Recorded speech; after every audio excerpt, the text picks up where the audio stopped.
to export, there's two different ways. The first one is File, Export, and Render Video. And I'm going to make sure my settings are set to Adobe Media Encoder, format H.264, which is a standard video codec. That means it's a compressed wrapper that holds your video file, so it's easy to move from place to place, and a lot of video systems use this, like YouTube or Vimeo.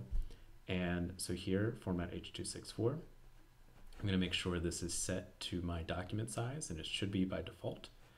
And the rest of this can stay how it was. The last thing is a naming it. So I'm going to call this Rifkin Film MP4. Select my folder so I know where I'm saving it.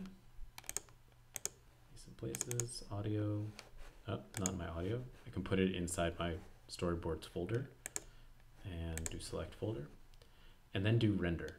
And you want to make sure you save before doing this, just in case it crashes, but it should be generally okay. It might take a second. Exporting video.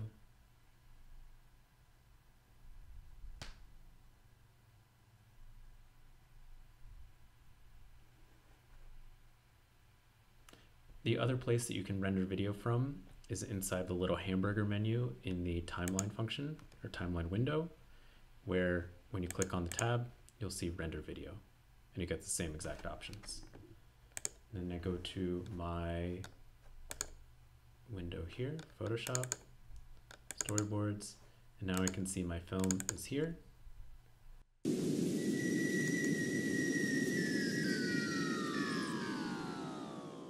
And that's it.